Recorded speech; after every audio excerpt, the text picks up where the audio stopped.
Kanan tayo.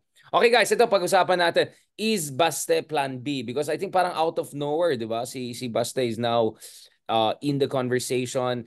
He criticized Amy Marcos, he criticized BBM, right? Siya yung essentially parang side by side with his father during the rallies, both in Davao and also in Cebu. So I don't know. I mean, maybe for him it's spontaneous, but it also looks like maybe this is part of a campaign in the build-up. Anong basa mo dyan, Ronald? I'll start with you. Well, mukhang hindi siya pang local eh. Paano medyo absentee mayor siya. Maraming reklamo sa kanya ron. Hindi siya dumadalo ng maraming mga meeting at saka mga sessions. Kaya baka pwede siya sa national. Yung kanyang asta, yung kanyang disruptive behavior, yung kanyang rhetorics, no? Baka mas malapit pa nga siya kay Digong kaysa kay Sara eh. Si Sara hindi ganoon kakwal ka ka-articulate minsan eh, no? Kaya baka lalo na may itsura naman siya, no? Artistahin din siya katulad ni Richard Haydarian. Lalaki, may, let's be honest, patriarchal Kaya, society oh, natin. kaya pwede siya dyan. Tapos ang mahalaga, yung kanyang apelyido. In a way, para siya yung Tulpo Brothers eh. Yung, kahit sinong Tulpo, pag tumakbo kayo, baka manalo eh. Di ba si Ben Tulpo, number 5, si Erwin Tulpo, number 1. So, habang Actually, yung nandyan yung Bentulfo din, no? Grabe ito, So out of habang nowhere. nandyan yung Duterte franchise, gamitin na nila. Dahil baka mawala yan soon eh. So gamitin na nila habang nandyan pa, at least for the midterm, no? Yun yung, kung sakaling dalawang Duterte ang tatakbo, baka manalo pa eh. No? Baka manalo pa. I So, think almost uh, certain eh. Ang so tanong, si Pulong rin ba tatakbo? Kasi si Pulong rin. mas maraming negative kay Pulong eh. No? Kay Sino Bastel. may iwan sa Davao? Oo, tsaka walang may iwan sa Davao. Lalo na, Oh, hinahamon na naman sila ng Nograles. Nograles. So, kailangan may maiwan dyan. Di ako magugulat kung halimbawa yung sinasabi ni Sara na siya ay tatakbo sa midterm. Hindi ako magugulat kung babalik siya ron, no? That's not a huge Sarah will, possibility. wait, Pero like Sarah will give up the vice presidency? Yes. may Wow, ganun that's possibility. crazy. May ganun possibility ha. Wow, that's crazy. Pinag-aaralan yan ha. Hindi, dati ang tingin ko dyan ay joke only. Pero ngayon, tinitignan ko na may ganun possibility. Not yet that big possibility, pero it's a distinct possibility. But what would trigger that? Kasi you mentioned the Nograles. Anger with the speaker. No, I mean, are Nograles is really a force to reckon with right now? Kasi, Ronald, I remember very well. Yeah, Not the yet. Davao Not yet. people saying na kung hindi nanalo daw si Digong in 2016, a number of Davao analysts were saying na lagot sila sa Davao mismo. In a sense that Duterte had to create a beachhead at the national level so that they protect their rear in Davao. I mean, that's my understanding in 2015-16 set Not up. yet. Not yet. Now, Not like, yet. what is your understanding of Davao politics in terms of their... Pero, ang kumampanya por pirma dun sa mga districts sa Davao are the Nograles. And they were able to get the minimum of 3% or more. No? Kaya sampal yan sa mga Duterte. Dahil kung napigilan nila yung 3% sa isang distrito, tapos na yung People's Initiative. Pero mukhang sa lahat ng Davao District, mukhang nakuha yung minimum for... at ang kumuha niyan, yung mga Nograles. So hindi naman sila ganun ka-push over. No? I doubt kung nasa level sila ng mga Duterte sa Davao. Pero ibig sabihin, they are a thorn on their side ng mga Duterte. Kaya dapat siguraduhin nila na malakas pa rin sila sa kanilang bailiwick. No? Pero yung Baste ay not far off the mark. No? Yan ay posible. No? I mean, Gamitin so... na nila lahat ng mga Duterte, no? Para sila ay hindi masiro. Dahil naubos na yung PDP laban eh. Yeah. Naubos na yung PDP laban eh. Mismo yung presidente ng PDP laban, si Pepito Alvarez, no? Ay defending the speaker, 'di ba? Tapos yung isang PDP laban sa Senate, mukhang paalis na dun sa Duterte camp.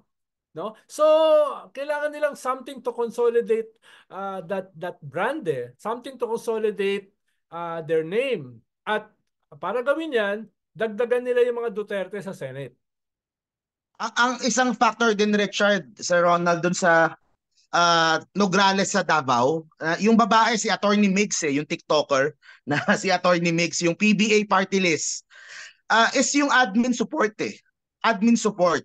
Kung ikaw yung sa Malacanang, kung tinatawag kayo ng mga Duterte ng lahat ng mga name calling and lahat ng ano, how do you hurt Duterte the most? By taking away, di ba? Bubuhusan niyo yung kalaban. Bubuhusan mo yung kalaban. So yun ang pinaghahandaan ng mga Duterte.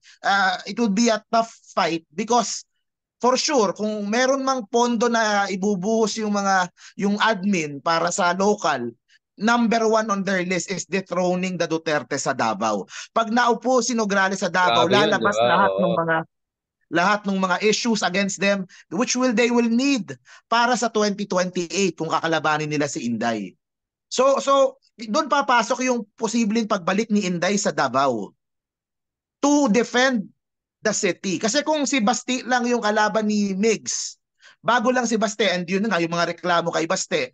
Kung si Digong, masyadong matanda na siguro si Tatay Digong to yung ganung mayoralty race na kailangan mo magsulong-sulong sa mga sulok-sulok, mga barabarangay. So kung si Sara ang lumaban dito kay Migs, 'di ba? Iba yung Sara eh. Iba yung Sara pag tumakbo diyan sa Davao eh. So I think yun yung isang kailangan tignan din eh kung bakit ganito yung possibility. Si Baste, yun nga, for senator, yung mga vloggers na binibuild up na din si Baste. And I always say this, kapag pakinggan mo magsalita si Baste, takpan mo yung mata mo, parang nagsasalita din si Digong. They have the same mannerisms. A young Mortisoy version ni Dico. Yeah, pero kahit sa boses, magkaboses sila eh. Yung mannerisms, how they talk, even yung mura nila. Yung mura nila is pareho eh. At ito may itsura. 'Di ba? So, bata may itsura. Bakit may itsura din naman si Digong ah? May mukha naman. Medyo may edad na si Digong. Kaya baka nung bata siya, baka ganun din. Pero, ageist ka ngayon, Mark. Wag naman ganun. Wag naman ganun. I mean, okay, just to end on this episode, I mean, Ronald and Mark, I'll start first with Ronald. I mean, could there be a situation of the Dutertes overstretching themselves in a dangerous way, right? Like, they go all in, let's go all run for Senate. Yung isa's run for Davao, and then dudurugin sila ng kabila by supporting the Nograles. I mean, it could get crazy, right? And then ICC comes in, like, my goodness. I mean, like Kibuloy, survival fight na ito eh. Like Kibuloy, existential na yung issue rito. So kailangan nilang itaya lahat ng pato. In the immediate hindi to slow burn, quick burn to eh. No? Either ma-wipe out sila in so short a time or mag-survive sila. So itataya na nila lahat. Their backs on the wall, no? At sabi nga ni Mark kanina, itong mga intricacies ng mga tumbling ni Digong could be part ng isang strategy. Sabi mo nga, Big R, pwedeng merong method yung madness, 'di ba? Na baka tayo. Pero minsan madness lang talaga. malaking hindi minsan, malaking bahagi.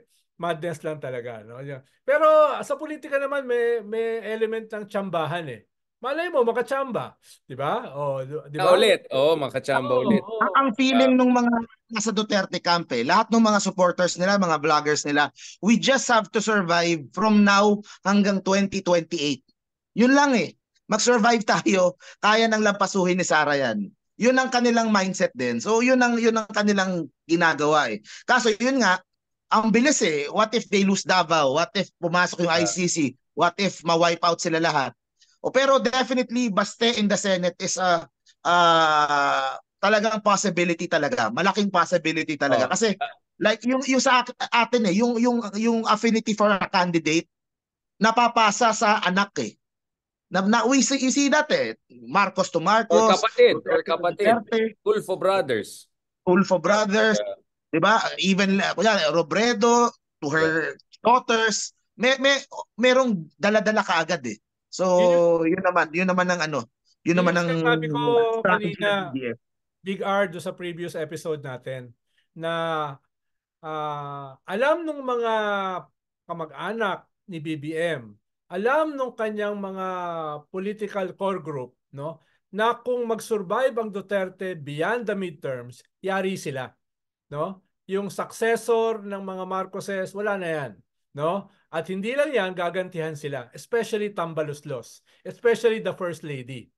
No? So, papayagan mo ba na yung asawa mo ay durugin? Yung pinsan mo na main political operator mo at baka campaign manager mo sa midterms, gagantihan? Tapos yung future ng iyong anak mawawala, no? As the possible head of state ng Pilipinas. So maraming at stake sa mga Marcos dito. Hindi na to usapin ng unity, usapin na to ng kanila namang political survival, no? As Marcoses, no? Nakabalik na nga sila tapos hindi masusustain, no? Kaya yun yung at stake dito Big R na talagang kailangan meron silang gawin, no? Para mawala yung threat na yan before the midterm. At sa ngayon, dalawa yung kanilang weapon na pwedeng gamitin. One is Chacha, no? Chacha, which is for now uphill, no? At ikalawa ay the ICC. No? Yun yung dalawang Damocles swords nila in a way. Yung dalawa lang yung dalawa lang ngayon. No? But those are big. I mean, those are big one, and I think that means we have to have a short episode on BBM himself. I mean, after all, he's the president. Just in case you forgot, we talk about Quiboloy, Maine Mendoza, Richard Aldens, lahat pinag-usapan natin except the president of the republic. Syempre naman, kasi busy naman siya, bumalik na lang naman siya, papalik-balik lang naman siya sa Australia, malapit lang naman, nandiyan lang naman daw. Dalawang balik, no? In a few days. Ibang klase to ibang klase to. Thank you guys, this was fantastic. I really enjoyed it. And just to be clear, we're not mind conditioning, we're not normalizing this weird situation of turning even Senate into a dynasty. As former Senator Trillanes correctly pointed out, the very big possibility of Duterte's, or at least one Duterte running, should be, dapat ito ay isang hamon sa opposition na up their game, because things could get very crazy kung at least kahit isa sa mga Duterte ay makabalik sa Senado. So, more hamon ito sa opposition kaysa mind conditioning. Big R, marami nangyayari sa Senate ngayon. Inamin kanina ni Amy na there was a plan to change the leadership of the Senate. Inamin na niya. Although alam na natin yan last week. I think they were able to get 10 senators dun sa kanilang effort na yan. But 3 short. Jinggoy ba to? Jinggoy? Oo. Jinggoy? Yan. So kunya big thing yan. Nakakuha sila ng 10. No? So tatlo na lang ang kulang. They will be the next leaders. No? At inamin ni Amy kanina. No? Inamin niya. Okay, thank you. A lot of 6 sa midterm. Yeah. So I think let's talk in this short episode next. Pagkasama naman natin presidente natin. Puro we're just walking around him as if he's not there. All right, baka mababash tayo ng mga loyalist followers natin. Thank you guys. Maraming salamat.